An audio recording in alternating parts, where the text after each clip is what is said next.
நம்ம CryptoTamil YouTube channel பார்த்தீங்க அப்படின்னா ஆரம்பித்து 8 வருஷம் வந்து ஆகுது. ஸோ கிட்டத்தட்ட 350 வீடியோக்கு மேலே வந்து பண்ணியிருக்கேன். இன்றைக்கி இந்த வீடியோ பார்த்தீங்க அப்படின்னா ஒன் ஆஃப் த ரொம்ப இம்பார்ட்டன்ட் வீடியோன்னு கூட வந்து சொல்லலாம். ஸோ நிறைய விஷயங்கள் வந்து பார்க்க போகிறோம் இன்றைக்கி இந்த வீடியோவில். இது வந்து Altcoin Exit Strategy வீடியோ வந்திருக்கு. வீடியோ கொஞ்சம் லென்த்தாக இருந்துச்சு அப்படின்னா வந்து நம்ம யூஸ்வலி ஸ்கிப் பண்ணி வந்து பார்ப்போம். பட் இந்த வீடியோ கொஞ்சம் ஸ்கிப் பண்ணாமல் பாருங்கள், பிகாஸ் நிறைய இம்பார்ட்டன்டான இன்ஃபர்மேஷன் வந்து இந்த வீடியோவில் வந்து இருக்குது. So without further ado, let's get started. அனைவருக்கும் வணக்கம். நான் உனக்கு CryptoTamil சேனலுக்காக இன்றைக்கி இந்த வீடியோ பார்த்தீங்க அப்படின்னா ரொம்ப இம்பார்ட்டண்ட்டான Altcoin Exit Strategy வீடியோ வந்திருக்கு. ஸோ ஃபஸ்ட் வந்து ஒரு இன்ட்ரடக்ஷன் வந்து பார்த்துருவோம். சோஃபார் மொத்த கிரிப்டோ மார்க்கெட்டுமே பார்த்தீங்க அப்படின்னா பிட்காயின் ஹால்விங் அப்படின்ற ஒரு விஷயத்தை வச்சு தான் வந்து மூவ் ஆகிட்டு இருக்குது. இந்த பிட்காயின் ஹால்விங்னா என்ன அப்படின்னு பார்த்தீங்கன்னா, ஒவ்வொரு 10 நிமிஷத்துக்கும் பிட்காயின் பிளாக் செயினில் பார்த்தீங்க அப்படின்னா ஒரு நியூ பிளாக் வந்து கிரியேட் ஆகிட்டே இருக்கும். இது வந்து பிட்காயின் மைனர்ஸ் வந்து மைன் பண்ணுவாங்க ஒரு பிளாக்கையும். ஸோ எந்த மைனர் ஒரு பிளாக்கை மைன் பண்ணுறாரோ அவர் பார்த்தீங்க அப்படின்னா ஒரு பர்டிகுலர் அமௌண்ட் ஆஃப் பிட்காயின்ஸ் வந்து கிடைக்கும். அண்ட் அந்த பர்டிகுலர் அமௌண்ட் ஆஃப் பிட்காயின்ஸ் வருது பாருங்க வெளியில், அது வந்து 4 வருஷத்துக்கு ஒரு வாட்டி பார்த்தீங்க அப்படின்னா அப்படியே வந்து ஆஃப் ஆகிடும். இது பார்த்தீங்க அப்படின்னா 2140 வரையும் வந்து நடக்கும். அண்ட் இந்த 4 வருஷங்கள் இருக்கு பாருங்க, இந்த 4 வருஷங்களுக்கு நடுவில் 4 இயர் பேட்டர்ன் ஒன்று வந்து ஃபார்ம் ஆகி போயிட்டு இருக்குது. அது எப்படி பார்த்தீங்க அப்படின்னா 2.5 வருஷம் பியர் மார்க்கெட்டு, 1.5 வருஷம் புல் மார்க்கெட். இது பார்த்தீங்க அப்படின்னா எஸ்பெஷலி லாஸ்ட் 8 இயர்ஸ் இருக்கு பாருங்க, இதில் வந்து பக்காவாக வந்து ஃபாலோ ஆகியிருக்கும். அண்ட் இந்த ஹால்விங்கை பேஸாக வச்சு தான் நான் என்னுடைய ஹால்விங் அனாலிசிஸ்ன்ற ஒரு சார்ட்டை வந்து கிரியேட் பண்ணி லாஸ்ட் பிட்காயின் பாட்டம் எடுத்திருக்கோம் பாருங்க, அந்த இடத்துல 15,800 பக்கம் பக்கா வந்து பாட்டம் டைம் வந்து பை பண்ணியிருப்போம். அதை வந்து நான் வந்து டெலிகிராமில் போஸ்ட்டாக வந்து போட்டிருப்பேன். ஸோ அதுக்கான லிங்க் வந்து டிஸ்கிரிப்ஷனில் கொடுக்குறேன், வேணா வந்து டெலிகிராமில் போய் பாருங்க. அண்ட் அதே அனாலிசிஸ் பேஸ் பண்ணி தான் இந்த சைக்கிளோட டாப் அக்டோபரில் இருக்கும் அப்படின்னு சொல்லிட்டு ப்ரெடிக்ட் பண்ணி வச்சிருக்கேன். அண்ட் அஃப்கோர்ஸ் நிறைய பேரோட ப்ரெடிக்ஷனும் வந்து அக்டோபராக தான் வந்து இருக்குது. ஆனால் எல்லா காயினும் அக்டோபரில் பீக் ஆகுமான்னு கேட்டிங்க அப்படின்னா கண்டிப்பாக வந்து ஆகாது. ஸோ அதுக்கு தான் மணி ஃப்ளோ எப்படி கிரிப்டோ மார்க்கெட்டுக்குள்ளே நடக்குது அப்படின்றது தெரிஞ்சுக்கணும். ஸோ பேசிக்கலாக பார்த்தீங்க அப்படின்னா ஃபஸ்ட்டு பிட்காயினில் வந்து லார்ஜ் அமௌண்ட் ஆஃப் மணி வந்து வரும். ஸோ ஒன்ஸ் பிட்காயின் நல்லா பம்ப் ஆகி ஒரு இடத்துல சேச்சுரேட் ஆக ஆரம்பிச்சு அப்புறம் பார்த்தீங்க அப்படின்னா அந்த மணி அப்படியே இத்தேரியமுக்கு வந்து ஃப்ளோ ஆக ஆரம்பிக்கும்.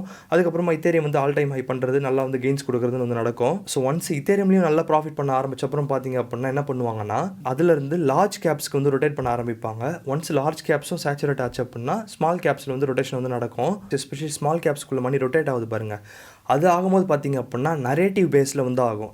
வந்து ஏஐ காயின்ஸ்லாம் வந்து ஒரு செட்டாக வந்து ஒரு கட்டத்தில் வந்து பவுன்ஸ் ஆகும். அதுக்கப்புறமா வந்து கேமிங் டோக்கன்ஸ் வந்து பவுன்ஸ் ஆகும். ஸோ இப்படி ஒரு நரேட்டிவாக போயிட்டு ஃபைனலி எதனா ஒரு நரேட்டிவில் அந்த சைக்கிள் வந்து எண்ட் ஆகிடும். அதுக்கப்புறம் அப்படியே ஃபுல்லாக வந்து பேர் சைக்கிளுக்குள்ள வந்து போய்கிடும். இப்படி தான் சோஃபார் கிரிப்டோ மார்க்கெட்டுக்குள்ளே மணி வந்து ஃப்ளோ ஆகி இருக்குது. அண்ட் அந்த ஸ்மால் கேப்ஸ்குள்ளே வந்து ஒரு நரேட்டிவாக வந்து போது பாருங்க, அதுதான் வந்து ஃபுல் ப்ளோன் ஆல்காயின் சீசன் அப்படின்னு சொல்லுவாங்க. ஆனால் இப்போ கிரிப்டோ இடிஎஃப்ஸ் வந்துட்டதால மேபி இந்த 4 இயர் சைக்கிள் வந்து நடக்காது அப்படின்னு சொல்லிட்டு நிறைய பேர் வந்து சொல்லிட்டு இருக்காங்க. எஸ் மேபி, பட் இப்போதைக்கு இந்த சைக்கிளுக்குள்ளே எப்படி ப்ராஃபிட் பண்ணுறது அப்படின்றதான் வந்து இந்த வீடியோ வந்து பார்க்க போகிறோம். ஸோ நான் இந்த வாட்டி என்ன பண்ணியிருக்கேன் அப்படின்னு பார்த்தீங்கன்னா Altcoin Exit Strategy Template அப்படின்னு சொல்லிட்டு ஒன்று வந்து கிரியேட் பண்ணியிருக்கேன். இந்த டெம்ப்ளேட்டை நான் பிடிஎஃப் ஃபைலாக வந்து தரேன். இதை பிரிண்ட் அவுட் பண்ணி நீங்கள் வந்து பென்னில் எழுதுறதோ இல்லைனா ஃபோன்லேயோ இல்லை பிசிலேயோ வந்து எடிட் பண்ணுறதோ வந்து பண்ணிக்கோங்க. It's your wish. ஸோ இப்போ அந்த டெம்ப்ளேட்டை தான் வந்து எக்ஸ்பிளைன் பண்ண போகிறேன். ஸோ ஃபஸ்ட்டு பார்த்தீங்க அப்படின்னா கிரிப்டோஸை 5 கேட்டகரிஸாக வந்து பிரிக்கிறோம். என்ன அப்படின்னு பார்த்தீங்கன்னா ஃபஸ்ட்டு ETF அப்ரூவ் ஆன காயின்ஸ் அண்ட் டோக்கன்ஸ். ஆக்சுவலி காயின்ஸ்க்கும் டோக்கன்ஸ்க்கு என்ன டிஃப்ரென்ஸ் அப்படின்னு பார்த்தீங்கன்னா, காயின் அப்படின்றது ஒரு நேட்டிவ் பிளாக் செயினோட கரன்சி. அதாவது பிட்காயினுக்கு பிட்காயின், இத்தேரியமுக்கு ETH, பைனான்ஸ் ஸ்மார்ட் செயினுக்கு BNB.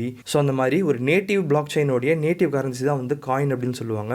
டோக்கன்ஸ் என்ன அப்படின்னு பார்த்தீங்கன்னா அந்த பிளாக் செயினுக்கு மேலே கிரியேட் பண்ணுறாங்க பாருங்க, இத்தேரியமுக்கு மேலே வந்து நிறைய ERC20 டோக்கன்ஸ்லாம் வந்து கிரியேட் பண்ணுவாங்க. ஸோ அந்த மாதிரி நீங்கள் ஒரு பர்டிகுலர் கான்ட்ராக்டை ஒரு பிளாக் செயின் மேலே கிரியேட் பண்ணுறீங்க அப்படின்னா அது வந்து டோக்கன்னு சொல்லுவாங்க, காயின்னு சொல்ல மாட்டாங்க. ஸோ இதுதான் வந்து பேசிக் டிஃப்ரென்ஸ் ரெண்டுத்துக்கும். So first set ETF approve ஆன காயினை வந்து எழுதிக்குங்க. ரெண்டாவது செட் என்ன அப்படின்னு பார்த்தீங்கன்னா ETF அப்ளிகேஷன் போட்டு பெண்டிங்கில் இருக்குது பாருங்கள், அது எல்லாமே வந்து ரெண்டாவது பாக்ஸில் வந்து எழுதிக்குங்க. ஃபார் சம் ரீசன் இந்த ETFs பெண்டிங்கில் இருக்குது பாருங்கள், இதோடைய ஃபைனல் டெட்லைன், நிறைய காயினுடைய ஃபைனல் டெட்லைன் பார்த்தீங்க அப்படின்னா எல்லாமே வந்து அக்டோபரில் வந்து இருக்குது. இதை வந்து பிளான் பண்ணி பண்ணுறானுங்களா இல்லை வந்து தற்செயலாக வந்து அமைதாக வந்து தெரியல, பட் கரெக்டான டைமில் வந்து கரெக்டான இடத்துல வந்து உட்காந்துருக்குது. ஸோ நிறைய ETF அப்ளிகேஷன்ஸ் பெண்டிங்கில் இருக்குது. அதோடைய ஃபைனல் டெட்லைன் எல்லாம் பார்த்தீங்க அப்படின்னா அக்டோபரில் வந்து இருக்குது. அண்ட் மூணாவது கேட்டகரி என்ன அப்படின்னு பார்த்தீங்கன்னா பொட்டன்ஷியல் ETF காயின்ஸ். அதாவது ஃபியூச்சரில் மேபி இந்த காயின்லாம் வந்து ETF அப்ளிகேஷன் வந்து அப்ளை பண்ணலாம். BlackRock-ஆக இருக்கட்டும், 21 ஷேர்ஸாக இருக்கட்டும், வேன்யாக்காக இருக்கட்டும், இவங்களாம் வந்து ஃபியூச்சரில் இந்த காயின் எடுத்து ETF-ஆக வந்து அப்ளை பண்ணலாம் அப்படின்னு சொல்லிட்டு இருக்கு பாருங்க. அந்த பொட்டன்ஷியல் இருக்க காயின்ஸை மூணாவது கேட்டகரியில் வந்து எழுதிக்குங்க. நாலாவது கேட்டகரி என்ன அப்படின்னு பார்த்தீங்கன்னா லாஸ்ட் ஹால்விங் நடந்துச்சுல, அந்த ஹால்விங்லேருந்து லான்ச் ஆன எல்லா காயின்ஸ், அதாவது நீங்கள் வச்சிருக்க காயின்ஸ் தான். ஸோ லாஸ்ட் ஹால்விங்லேருந்து இன்னைக்கு வரையும் லான்ச் ஆன காயின்ஸ் நீங்கள் எதனா வச்சுருந்தீங்க அப்படின்னா அதை 4th பாக்ஸில் வந்து எழுதிக்குங்க. அண்ட் ஆல்சோ இதில் இன்னொரு செட் ஆஃப் காயின்ஸையும் வந்து சேர்க்கலாம். என்னென்னா போன மார்க்கெட் சைக்கிளோடைய டாப் இருக்குது பாருங்கள், அந்த டாப் வந்துட்டு அப்புறம் 3 or 4 months கழிச்சு வந்து லான்ச் ஆகிருக்கும் பாருங்கள் காயின்ஸ் டோக்கன்ஸ்லாம். அதையும் வந்து இந்த லிஸ்ட்டில் வந்து சேர்த்துக்கலாம். பட் அது வந்து நீங்கள் கொஞ்சம் ரிசர்ச் பண்ணி தான் வந்து சேர்க்கணும். அண்ட் தென் ஃபைனலாக இருக்க கேட்டகரி பார்த்திங்க அப்படின்னா 5th கேட்டகரி, அதாவது அதுக்கு முன்னே இருக்க எல்லா காயின் அண்ட் டோக்கன்ஸும் வந்து 5th கேட்டகரி, அதாவது நீங்கள் வச்சுருந்தால் 5th பாக்ஸில் வந்து எழுதிக்குங்க. இதோட ஃபஸ்ட்டு செக்ஷன் முடிஞ்சு. அடுத்த செக்ஷன் என்ன அப்படின்னு பார்த்தீங்கன்னா நரேட்டிவ்ஸ். ஸோ நீங்கள் மேலே எழுதிருக்கீங்க பார்த்தீங்களா உங்களோட காயின்ஸ் டோக்கன்ஸ்லாம், அது வந்து நரேட்டிவ் வைஸாக 2வது செக்ஷனில் கிளாஸிஃபை பண்ண போகிறீங்க. ஸோ ஃபஸ்ட்டு பார்த்தீங்க அப்படின்னா native block chain coins.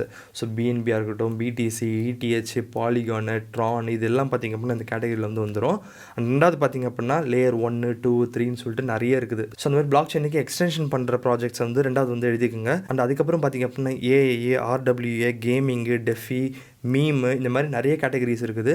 And இதுக்கு மேலேயும் வந்து கேட்டகரிஸ் இருக்குது. ஸோ அதை நான் வந்து எம்டி பாக்ஸஸாக வந்து விட்டு வைக்கிறேன். நீங்கள் அந்த மாதிரி இதில் எதனா கேட்டகரி விட்டு போச்சு அப்படின்னா வந்து அதை ஃபில் பண்ணி அதில் உங்களோட டோக்கன்ஸ் வந்து எழுதி வச்சுக்கோங்க. அண்ட் இந்த மாதிரி நீங்கள் கேட்டகரைஸ் பண்ணி வச்சுக்கிட்டீங்க அப்படின்னா இந்த டோக்கன்ஸ்லாம் பம்ப் ஆகும்போது உங்களால் வந்து ஈஸியாக ஐடென்டிஃபை பண்ணி வந்து எக்ஸிட் ஆக முடியும். அண்ட் அடுத்த செக்ஷன் பார்த்திங்க அப்படின்னா முக்கியமானது இண்டிவிஜுவல் ப்ராஜெக்ட் அனாலிசிஸ். இப்போ நான் ஒரு காயின் எல்லாம் ஒரு டோக்கன் வந்து ஹோல்ட் பண்ணுறேன்னு வச்சுக்கோங்களேன், அதை நான் எப்படி அனலைஸ் பண்ணுவேன் அப்படின்னு பார்த்தீங்கன்னா ஃபஸ்ட் அண்ட் ஃபார்மோஸ்ட் நான் பார்க்குறது என்ன அப்படின்னு பார்த்தீங்கன்னா அந்த காயினுடைய market cap. So market cap எப்படி கால்குலேட் பண்ணுவாங்க அப்படின்னு பார்த்தீங்கன்னா market cap is equal to circulating supply multiplied by like current price. And then அந்த காயின் ஆர் டோக்கனுடைய சர்க்குலேட்டிங் சப்ளை, டோட்டல் சப்ளை, ரொம்ப இம்பார்ட்டண்ட்டாக அன்லாக் டீடைல்ஸ். ஏன்னா எஸ்பெஷலி இந்த அடுத்த 3 மாதத்தில் எதனா அன்லாக் ஆகுது அப்படின்னு பார்க்கணும். அண்ட் தென் அந்த ப்ராஜெக்டோடைய ரோட் மேப் வந்து பார்க்கணும். எஸ்பெஷலி அடுத்த 3 மாதத்தில் எதனா மைல் ஸ்டோன்ஸ் வந்து வருதா, இல்லைனா எதனா வந்து அனௌன்ஸ்மெண்ட் வந்து பண்ண போகிறாங்களா, இல்லைனா எதனா மேஜர் அப்டேட் எதனா வந்து ரிலீஸ் பண்ண போகிறாங்களா அப்படின்றத பார்க்கணும். அண்ட் தென் அந்த ப்ராஜெக்டோட ஸ்டேட்டஸ் வந்து பார்க்கணும். குட் பேட் அக்லி அப்படின்னு சொல்லிட்டு 3 வந்து பிரித்து வச்சிருக்கேன். ஸோ ஒரு ப்ராஜெக்ட் வந்து நல்லா போகுது, கம்யூனிட்டி வந்து ஆக்டிவாக இருக்குது, நிறைய அப்கமிங் அப்டேட்ஸ் வருது, பெரிய அன்லாக் எதுவும் இல்லை அடுத்த 3 மாதத்தில் அப்படின்னு இருக்கும்போது அந்த ப்ராஜெக்ட் வந்து குட்டு பெர்ஃபார்ம் பண்ணுறதுக்கான சான்சஸ் வந்து அதிகம். பட் பெரிய அப்டேட்ஸ் ஒன்றும் இல்லை, எல்லா காயின்ஸும் வந்து சர்க்குலேட்டிங்கில் வந்து இருக்குது, கம்யூனிட்டியும் பார்த்திங்க அப்படின்னா கைண்ட் ஆஃப் நெகட்டிவாக வந்து இருக்குது அப்படின்றது வந்து பேடுன்னு வச்சுக்கோங்க. என்னதான் பேடாக இருந்தாலும் தெர் ஆர் சம் சான்சஸ் இந்த ப்ராஜெக்ட் வந்து பம்ப் ஆகும் அப்படின்றதுக்கு. அண்ட் தென் அக்லி பார்த்திங்க அப்படின்னா இட்ஸ் லைக் கம்ப்ளீட்லி டெட். நீங்கள் உள்ளே பண்ணிங்க அப்படின்னா கைண்ட் ஆஃப் ரக் புல் பண்ணி வந்து போயிட்டு இருப்பாங்க. ஸோ அந்த மாதிரி ப்ராஜெக்ட்ஸ் அக்லின்னு வந்து கிளாஸிஃபை பண்ணிக்கலாம். மோஸ்ட் ப்ராபபிலி அந்த ப்ராஜெக்ட் வந்து பம்ப் ஆகிறதுக்கான சான்சஸே வந்து இருக்காது என்ன நடந்தாலும். அண்ட் தென் ஃபைனலாக இது வந்து எந்த அளவுக்கு போகிறதுக்கான சான்சஸ் இருக்குது, like 5x, 10x, like 50x, 100x அந்த மாதிரி வந்து அது வந்து எவ்வளோ வேல்யூஸ் போகும் அப்படின்றதே வந்து எழுதி வச்சுக்கோங்க. அண்ட் இந்த வேல்யூஸ்லாம் பார்த்திங்க அப்படின்னா போகுன்னு வந்து கேரண்டி கிடையாது, மேபி போகலாம் அப்படின்றது தான். அதனால தான் ப்ராஜெக்ட் ஸ்டேட்டஸை வந்து ஃபஸ்ட்டு செக் பண்ணிட்டு அதுக்கப்புறமா இந்த வேல்யூஸ் வந்து போகும் அப்படின்னு சொல்லிட்டு எக்ஸ்பெக்ட் பண்ணி வந்து ரைட் பண்ண சொல்கிறேன். பட் காய்ஸ் எல்லாம் வந்து மேலோட்டமாக இருக்க ஒரு விஷயம், லைக் நார்மலான மக்கள் பார்க்குறது. இல்லை நீங்கள் ப்ராப்பராக ப்ராஃபிட் பண்ணணும் அப்படின்னு நினச்சிங்கன்னா ஒரு கிரிப்டோ ப்ராஜெக்ட் எப்படி ஒர்க் ஆகுது அப்படின்றது வந்து தெரிஞ்சுக்கணும். ஸோ பேசிக்கலாக இப்போ நான் ஒரு கிரிப்டோ ப்ராஜெக்ட் லான்ச் பண்ண போகிறேன்னு வச்சுக்கோங்களேன், நான் என்ன பண்ணுவேன், எனக்கு ஒரு ஐடியா இருக்கும். அதுக்கு வந்து நான் ஃபஸ்ட்டு வந்து இன்வெஸ்ட்மெண்ட் வந்து போய் கேட்பேன். யார்கிட்ட அப்படின்னு பார்த்தீங்கன்னா VCs, like venture capitalist, and then வந்து வேல்ஸ், பெரிய இன்வெஸ்டர்ஸ். ஸோ இவங்ககிட்டலாம் போய் நான் பிச் பண்ணி லைக் வந்து இன்வெஸ்ட்மெண்ட் கேட்பேன், எனக்கு வந்து கொடுங்க, நல்லா பெர்ஃபார்ம் பண்ணி லைக் நிறைய எக்ஸ் வந்து உங்களுக்கு வந்து கொடுக்குறேன் அப்படின்ற மாதிரி. அது பார்த்திங்க அப்படின்னா எப்படி நடக்கும்னா லைக் ஃபஸ்ட்டு வந்து ஒரு சீட் ரவுண்டுன்னு இருக்கும். ஃபஸ்ட்டு இன்வெஸ்ட் பண்ணுறாங்க பாருங்க அவங்க, அதுக்கப்புறமா ப்ரைவேட் சேல், பப்ளிக் சேல் இப்படின்னு வந்துட்டு இருந்துச்சு. அண்ட் ரீசென்ட் டைம்ஸில் பார்த்திங்க அப்படின்னா மோஸ்ட்லி எக்ஸ்சேஞ்சஸ் லான்ச் பண்ண ஆரம்பிச்சிட்டாங்க இந்த மாதிரி. ஸோ அந்த மாதிரி எக்ஸ்சேஞ்ச் லான்ச் பண்ணுறது மட்டும் தான் ஓரளவுக்கு வந்து வேலிடாக வந்து இருக்குது. ஏன்னா எக்ஸ்சேஞ்சஸ் லான்ச் பண்ணாங்கன்னா டேரெக்டாக உங்களுக்கு வந்து எக்ஸ்சேஞ்ச் லிஸ்டிங் வந்து வந்துடும். ஸோ பேசிக்கலாக பெரிய இன்வெஸ்டர்ஸ் பார்த்திங்க அப்படின்னா மணி வந்து இன்வெஸ்ட் பண்ணியிருப்பாங்க அந்த கிரிப்டோ ப்ராஜெக்ட்டில். அண்ட் இன்வெஸ்ட் பண்ணும் போதே பார்த்திங்க அப்படின்னா இவங்களுக்கு இவ்வளோ டோக்கன்ஸ் பேஸ்ட் ஆன் லைக் எவ்வளோ கான்ட்ரிபியூட் பண்ணாங்களோ அப்படின்னு சொல்லிட்டு வந்து அலோகேட் பண்ணி வந்து வச்சிருவாங்க. மோஸ்ட் ஆஃப் த டைம் இந்த மாதிரி பெரிய இன்வெஸ்டர்ஸோட டோக்கன்ஸ்லாம் பார்த்திங்க அப்படின்னா லைக் வந்து வெஸ்டிங்கில் இருக்கும். அதாவது 1 வருஷம் லாக்கு, 5 வருஷம் லாக்கு அப்படின்னு சொல்லிட்டு ஒரு மாதத்துக்கு இவ்வளோ சின்னதாக ரிலீஸ் ஆகும் அப்படின்னு சொல்லிட்டு லைக் வெஸ்டிங்கில் வந்து வச்சிருப்பாங்க. அதனால தான் ஒரு ப்ராஜெக்டோடைய வெஸ்டிங் ஸ்கெடியூலை வந்து செக் பண்ண சொன்னேன் நான். அண்ட் நான் ஏன் ஹால்விங் அப்புறம் அந்த ப்ராஜெக்ட்ஸை வந்து இம்பார்ட்டன்ஸ் கொடுத்து தனியாக கேட்டகரைஸ் பண்ணேன் அப்படின்னா, ஹால்விங்க்கு அப்புறம் பார்த்திங்க அப்படின்னா மோஸ்ட்லி எந்த அல்காயினும் வந்து பெரிய பூம் கொடுத்து ஆல் டைம் ஹைலாம் வந்து வைக்கல, எல்லாமே வந்து இந்த டாப்புக்கு தான் வந்து வெயிட் பண்ணிட்டு இருக்குது. ஸோ இந்த கேட்டகரியில் இருக்க அல்காயின் ப்ராஜெக்ட்ஸ்லாம் என்ன பண்ணுவாங்க அப்படின்னு பார்த்தீங்கன்னா இன்னும் அந்த விசிஸ்க்கு வந்து நல்ல ப்ராஃபிட் வந்து எடுத்து கொடுத்துருக்க மாட்டாங்க. ஸோ எல்லாமே பார்த்திங்க அப்படின்னா மோஸ்ட்லி லாஸ்ட்டில் தான் வந்து ஹோல்ட் பண்ணிட்டு இருப்பாங்க. இவங்க எக்ஸிட் ஆகிறதுக்கு என்ன பண்ணுவாங்க, அந்த காயினோ இல்லை டோக்கனையோ வந்து பம்ப் பண்ணி நல்லா ஒரு ஹைப்பை கிரியேட் பண்ணி நிறைய பேரை வாங்க வச்சு அந்த டைமில் இவங்களோட டோக்கன்ஸை வந்து டிஸ்ட்ரிபியூட் பண்ணி எக்ஸிட் ஆகிடுவாங்க. நம்ம ரீட்டைலில் மாட்டுறது பார்த்திங்க அப்படின்னா இந்த பம்ப் ஆகுது பாருங்க, இந்த பம்பில் தான் போய் மாட்டிக்கிறது. அண்ட் இந்த மாதிரியான காயின் டோக்கன்ஸ் தான் பார்த்திங்க அப்படின்னா நல்லா வந்து பம்ப் பொட்டன்ஷியல் வந்து இருக்கும். ஏன்னா எல்லாருமே வந்து காசு பார்க்கணும், ப்ராஃபிட் பண்ணுன்றதால நல்லா வந்து பம்ப் பண்ணி தான் வந்து எக்ஸிட் ஆவாங்க. அண்ட் அகெயின் அதுவும் நடக்கணும் அப்படின்னா நல்ல ப்ராஜெக்டாக இருக்கணும், நல்ல அப்டேட்ஸ் வந்து இருக்கணும், நல்ல நரேட்டிவில் வந்து இருக்கணும் அது. ஸோ எல்லாமே இருக்கும்போது நல்லா வந்து பம்ப் ஆகும். ஸோ அவங்க கூட நம்மளும் எக்ஸிட் ஆகணும் அப்படின்னா ப்ராஃபிட்டோட வந்து எக்ஸிட் ஆகும். பட் 95% ஆஃப் த பீப்புள் பார்த்திங்க அப்படின்னா அந்த பம்ப் பண்ணுறாங்க பாருங்கள், அதில் போய் மாட்டிக்கிட்டு அவங்க எக்ஸிட் ஆகிடுவாங்க. அப்படியே டம்ப் ஆகும்போது லைக் வெளியே வர முடியாமல் எல்லாம் வந்து பெரிய லாஸில் வந்து நம்ம வந்து வெளில வருவோம். ஸோ அதனால தான் இட்ஸ் வெரி இம்பார்ட்டன்ட் நீங்கள் ஒரு கிளியரான கிளியரான பிளானை வச்சுக்கிட்டு வேல்ஸ் எக்ஸிட் ஆகிறாங்களான்றதை பார்த்து அவங்க கூட வந்து எக்ஸிட் ஆகுறது. அஃப்கோர்ஸ் வேல்ஸ் எப்போ எக்ஸிட் ஆவாங்க அப்படின்றது தெரியாது. பட் அதை அவாய்ட் பண்ணுறதுக்கு DCA பேசிஸில் ஒரு மெத்தட் வந்து வச்சுருக்கேன். அதை ஃபைனலாக வந்து சொல்கிறேன். அண்ட் கைஸ் ஒரு விஷயம் வந்து நல்லா ஞாபகம் வச்சுக்கோங்க. அல்காயின் ப்ராஜெக்ட்ஸ்லாம் என்ன உங்களை ரிச் ஆகிறதுக்காக வந்து ஒர்க் பண்ணுறான்? கண்டிப்பாக வந்து கிடையாது. அவன் ப்ராஃபிட் பண்ணிட்டு வெளில போகிறது தான் வந்து பார்ப்பான். ஓகேங்களா? ஸோ ETF இல்லாமல் மீதி காயின்ஸ் இருக்குது பாருங்க, இது எல்லாமே ஓரளவுக்கு மேலே போய்ட்டு அதுக்கப்புறமா பியர் சைக்கிள் நல்லா வந்து அடி வாங்க வந்து ஆரம்பிச்சிடும். ஸோ அது மேலே போக ஆரம்பிக்குது பாருங்கள். அந்த டைமில் ரியலிஸ்டிக்கான ப்ரைஸஸை செட் பண்ணி DCA பேசிஸில் எக்ஸிட் ஆனிங்க அப்படின்னா ரொம்ப ரொம்ப நல்லது. அண்ட் அந்த DCA பேஸ்ட் எக்ஸிட் ஸ்ட்ராட்டஜி பார்க்கறதுக்கு முன்னாடி சில முக்கியமான பாயிண்ட்ஸ் சொல்லணும்னு நினச்சேன். என்ன அப்படின்னு பார்த்தீங்கன்னா, first and foremost point avoid greet. இது கண்ட்ரோல் பண்ணுறது ரொம்ப ரொம்ப கஷ்டம். நீங்கள் சொல்லலாம், ப்ரோ நான் வந்து போன சைக்கிள் நல்லா வந்து பட்டுட்டேன், இந்த சைக்கிள் வந்து க்ரீடே ஆக மாட்டேன் ப்ரோ, சூப்பராக வந்து எக்ஸிட் ஆகும் ப்ரோ அப்படின்னு சொல்லிட்டு. அப்படியா? கரெக்டு தான். ட்ரம்ப்போடைய மீம் காயின் இருக்குல்ல, அது லான்ச் ஆனப்போ எத்தனை பேர் அதை பை பண்ணிங்க? லைக் ஓகே நான் பை பண்ண மாட்டேன், ஆல்ரெடி வந்து பம்ப் ஆகிடுச்சு அப்படின்னு சொல்லிட்டு பார்த்துட்டே இருக்கும்போது பம்ப் ஆகி போயிட்டே இருக்கும்போது பயங்கரமாக டெம்ப்ட் ஆகிருக்கும்ல. ஸோ அதில் வந்து எத்தனை பேர் டெம்ப்ட் ஆகி பை பண்ணியிருந்திருப்பீங்க? அதே மாதிரி தான் இந்த பம்பாக அது பாருங்கள், அதுவே it's kind of a marketing strategy தான். So first and foremost point க்ரீடை வந்து அவாய்ட் பண்ணுங்கள். இன்னும் போவோம் பயங்கரமாக வந்து ஹைப்பாக இருக்கும். ஸோ அதாவது ஒரு விஷயம் வந்து நல்லா ஞாபகம் வச்சுங்க, B greedy when others are fearful and be fearful when others are greedy. So எல்லோரும் வந்து இன்னும் போகுன்ற போது நீங்கள் வந்து பயந்து ஐயோ இதுதான் வந்து டாப் வந்துடுச்சு போல், செல் பண்ணிடலாம் அப்படின்னு சொல்லிட்டு செல் பண்ணிட்டு எக்ஸிட் பண்ண பாருங்கள். அண்ட் ரெண்டாவது, நம்ம கம்யூனிட்டியில் கொஞ்சம் வேல்ஸ் இருக்கீங்க. அண்ட் நீங்கள் வேல்ஸாக இருந்தீங்க அப்படின்னா உங்களுடைய எக்ஸ்சேஞ்சோட இமெயில் ஐடியும் ட்ரேடிங் வியோட இமெயில் ஐடியும் வந்து சேமாக வந்து வச்சுக்காதீங்க. ரீசன் என்ன அப்படின்னு பார்த்தீங்கன்னா, எக்ஸ்சேஞ்சஸும் ட்ரேடிங் வியூவும் they are in a partnership. Actually நீங்கள் நினைக்கிறீங்களா ட்ரேடிங் வியூக்கு வந்து மேஜராக வர ப்ராஃபிட்டு லைக் அந்த சப்ஸ்கிரிப்ஷன் வந்து வருது அப்படின்ட்டு? கண்டிப்பாக வந்து கிடையாது. அவனுடைய மேஜர் ப்ராஃபிட் எங்கேருந்து வருது அப்படின்னு பார்த்தீங்க அப்படின்னா, அந்த எக்ஸ்சேஞ்சோட இன்டெகிரேஷன் ப்ளஸ் அந்த எக்ஸ்சேஞ்ச் கூட ஷேர் பண்ணுற டேட்டாலேருந்து தான் வருது. ஏன்னா ஃபார் எக்ஸாம்பிள் BNB எடுத்துப்போம், பைனான்ஸோடைய நேட்டிவ் டோக்கனு. ஸோ இந்த BNBயோட வேல்ஸ்லாம் நிறைய பேர் BNB வந்து லைக் பைனான்ஸில் வந்து ஹோல்ட் பண்ணுறாங்க for launchpool purpose and then ஸ்டேக்கிங்காக. ஸோ அவனோட சார்ட்டில் இருக்க செல் பாயிண்ட்ஸை நான் பார்த்தேன் அப்படின்னா எனக்கு வந்து ஒரு ஐடியா கிடைக்கும். ஓகே இந்த இடத்துல அவன் செல் பண்ண போகிறான், ஸோ பெட்டர் அதுக்கு முன்னே வந்து நம்ம வந்து டிஸ்ட்ரிபியூட் பண்ணி வந்து எக்ஸிட் ஆகிறது நல்லது, இல்லைனா வந்து அவனை எப்படியாச்சும் விற்க வைக்க பார்க்கணும் அப்படின்னு சொல்லிட்டு ஓவராலாக அந்த வேல்ஸோட மைண்ட் செட் எப்படி இருக்குது அப்படின்னு பார்க்குறதுக்கு அந்த சார்ட் வந்து ரொம்ப யூஸ்ஃபுல்லாக இருக்கும். இது வந்து ஒரு சார்ட்டாக வந்து ஓப்பன் பண்ணி பார்ப்பாங்களா அப்படின்னு பார்த்தீங்கன்னா கண்டிப்பாக வந்து கிடையாது. அதுக்கெலாம் வந்து பாட்ஸ் இருக்கும். ஸோ லைக் அவங்க எவ்வளோ BNB வச்சுருக்காங்களோ அதுக்கான வெயிட்டேஜை கொடுத்து அதுக்கேற்ற மாதிரி அது உள்ளே போயிட்டு அந்த பாயிண்ட்ஸ்லாம் வச்சு ஆவரேஜ் எடுத்து அதுக்குன்னு ஒரு தனி அல்காரதமே வச்சிருப்பானுங்க. லைக் எந்தெந்த பாயிண்ட்ஸ்லாம் வந்து இவங்க எதிர்பார்க்குறாங்க, இந்த இடத்துல வந்து செல் பண்ணலாம் அப்படின்னு சொல்லிட்டு அதுக்கு முன்னாடி நம்ம வந்து எக்ஸிட் ஆடுவோம் அப்படின்ற மாதிரி. அஃப்கோர்ஸ் பைனான்ஸுமே வந்து செல் பண்ணுவாங்க அவனோட BNB-யை. ஸோ அந்த மாதிரி நீங்கள் வேல்ஸாக இருந்தீங்கன்னா உங்களோட எக்ஸ்சேஞ்ச் இமெயில் ஐடியும் ட்ரேடிங் வியூ இமெயில் ஐடியும் வந்து சேமாக வச்சுக்காதீங்க. அண்ட் இந்த கிரிப்டோ மார்க்கெட்டில் AI-based surveillance and data analytics network ஒன்று இருக்குது அப்படின்றது வந்து தெரிஞ்சுக்குங்க. ஸோ இது என்ன பண்ணும் அப்படின்னு பார்த்தீங்கன்னா, லைக் இந்த கிரிப்டோ மார்க்கெட்டில் இருக்க மேஜர் பிளேயர்ஸ் இருக்காங்க பாருங்கள். First and foremost OG investors. Like bitcoin வந்து 2011-12 வந்து வாங்கி அப்படியே அந்த வேலெட்டில் வச்சுருக்கவங்க. ஏன்னா 12-13 வருஷம் கழிச்சு வேலெட்டில் ஆக்டிவேட் ஆகிறதெல்லாம் வந்து பார்க்குறோம். மில்லியன்ஸில் பில்லியன்ஸில் கூட எடுக்கிறாங்க ப்ராஃபிட். அந்த மாதிரி இருக்கிறது ஃபஸ்ட்டு. ரெண்டாவது பார்த்தீங்க அப்படின்னா ட்ரெடிஷ்னல் வேல்ஸ், அதாவது கிரிப்டோ மார்க்கெட்டில் கரெக்டான டைமில் என்ட்ரு ஆகி எக்ஸிட் ஆகி நல்லா ப்ராஃபிட் பண்ணியிருப்பாங்க. அந்த மாதிரி இருக்க வேல்ஸ், ட்ரேட் பண்ணுற வேல்ஸ். மூணாவது பார்த்தீங்க அப்படின்னா அஃப்கோர்ஸ் கிரிப்டோ எக்ஸ்சேஞ்சஸ். அண்ட் நாலாவது பார்த்தீங்க அப்படின்னா இன்ஸ்டியூஷன்ஸ். அண்ட் தென் ஃபைனலாக இருக்கிறது ரீட்டைல் இன்வெஸ்டர்ஸ். இந்த OG இன்வெஸ்டர்ஸையும் ட்ரேடிங் வேல்ஸையும் எப்படி வந்து பிடிப்பாங்க அப்படின்னு பார்த்தீங்கன்னா, அவங்களோட வேலட் அட்ரஸ்லாம் இருக்குது பாருங்கள், அதில் வந்து க்ளீனாக வந்து தெரிஞ்சிடும். ஏன்னா அது வந்து பப்ளிக் பிளாக் செயின் தானே. ஸோ அதில் வந்து எந்த அளவுக்கு உள்ளே வந்து போகுது கிரிப்டோஸ், எந்த அளவுக்கு வெளில போகுது, ஈவன் லைக் லெவரேஜ் மார்க்கெட்டில் யார் வந்து அதிகமான பொசிஷனில் ஷார்ட் எடுத்திருக்கா லாங் எடுத்திருக்கான்றதையும் பார்க்க முடியும் உங்களுக்கு அந்த வேலட் அட்ரஸை வச்சு. இப்போதைக்கு அதிகமாக பிட்காயின் ஹோல்ட் பண்ணுறது யார் அப்படின்னு பார்த்தீங்கன்னா சட்டோஷி நகமோட்டோ தான். 1.1 மில்லியன் பிட்காயின் வந்து வச்சிருக்காரு அவருடைய வேலட்ஸில். ஸோ அதில் வந்து ஈவன் ஒரே ஒரு சட்டோஷி மூவ் ஆச்சுன்னு வச்சுக்கிங்களேன் வெளியில், கிரிப்டோ மார்க்கெட்டே சரியாக வந்து அடி வாங்கும். ஏன்னா நிறைய வேல்ஸு பாட்டை போட்டு அந்த வேலட்ஸை வந்து மானிட்டர் பண்ணிட்டு இருக்காங்க. அதுலேருந்து எதனா ஒரு மூமெண்ட் வந்துச்சு அப்படின்னா ஃபஸ்ட்டு எடுத்தவொடனே என்னோட பிட்காயின் எல்லாத்தையும் வந்து செல் பண்ணுறேன் அப்படின்னு சொல்லிட்டு வந்து ஆக்டிவேட் பண்ணி வந்து வச்சிருக்காங்க. ஸோ இந்த மாதிரி வேல்ஸு OG இன்வெஸ்டர்ஸோட வேலட்லேருந்து பெரிய மூமெண்ட் எதனா வந்துச்சு அப்படின்னா உடனே வந்து டம்ப் பண்ணுறதுக்கு அந்த மானிட்டரிங் வந்து யூஸ் ஆகும். மோஸ்ட்லி இந்த மானிட்டரிங் யார் பண்ணுவாங்க அப்படின்னு பார்த்தீங்கன்னா எக்ஸ்சேஞ்சஸும் இன்ஸ்டியூஷன் இன்வெஸ்டர்ஸும் தான். ஸோ இவங்க தான் ரொம்ப அட்வான்ஸ் சொஃபிஸ்டிகேட்டட் டூல்ஸ்லாம் வந்து யூஸ் பண்ணி இந்த வேலட்ஸ் வந்து மானிட்டர் பண்ணுறாங்க. அண்ட் அவங்களே இன்னொரு டூலை வந்து பில்ட் பண்ணி வச்சிருக்காங்க ரீட்டைல் இன்வெஸ்டர்ஸை வந்து லைக் மானிட்டர் பண்ணுறதுக்கு. அது என்ன அப்படின்னு பார்த்தீங்கன்னா இன்ஃப்ளூயன்சர் சர்வைலன்ஸ் நெட்வொர்க். ஏன்னா மோஸ்ட் ஆஃப் த ரீட்டைல் இன்வெஸ்டர்ஸ்லாம் பார்த்தீங்க அப்படின்னா எய்தர் யூடியூப் இல்லை ட்விட்டரை தான் வந்து நம்பியிருக்காங்க.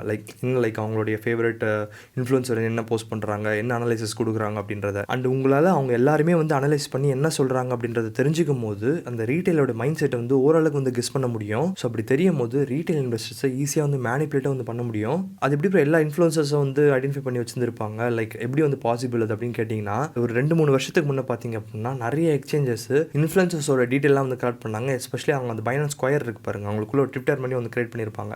அதில் பார்த்தீங்க அப்படின்னா நிறைய இன்ஃப்ளூயன்சர்ஸ் வந்து ஃபஸ்ட்டு வந்து ஆன்போர்ட் பண்ணாங்க.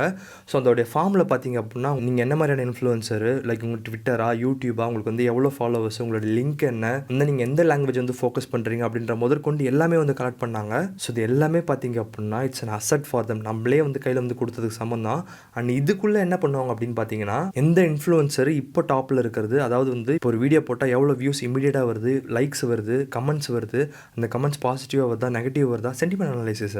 அந்த வீடியோவில் வந்து என்ன சொல்லியிருக்காங்க, லைக் எவ்வளோ போகும்னு சொல்லியிருக்காங்க, கீழே போகணும்னு சொல்லியிருக்காங்களா, மேலே போகணும்னு சொல்லியிருக்காங்கன்னு சொல்லிட்டு ஃபுல் அனலைசிஸ் பண்ண முடியும் guys. இது வந்து எப்படி ப்ரோ பாசிபிள்னு வச்சிங்க அப்படின்னா 100% வந்து பாசிபிள். ஈவன் இப்போ யூடியூப்லேயுமே ஒரு ஆப்ஷன் வரப்போது என்ன அப்படின்னு பார்த்தீங்கன்னா, கூடிய சீக்கிரமே யூடியூப் சப்போர்ட் பண்ணுற லாங்குவேஜஸில் ஈஸியாக லாங்குவேஜில் ட்ரான்ஸ்லேட் பண்ணி வந்து வீடியோஸ் வந்து பார்க்க முடியும். சப்போஸ் தமிழில் இருந்துச்சு அப்படின்னா அப்படியே வந்து அந்த வீடியோவை இங்கிலீஷில் வந்து பார்க்க முடியும், ஸ்பானிஷில் இருந்துச்சு அப்படின்னா ஜெர்மனில் வந்து பார்க்க முடியும், இந்த மாதிரி வைஸ் வெர்சாவை வந்து பார்க்க முடியும்.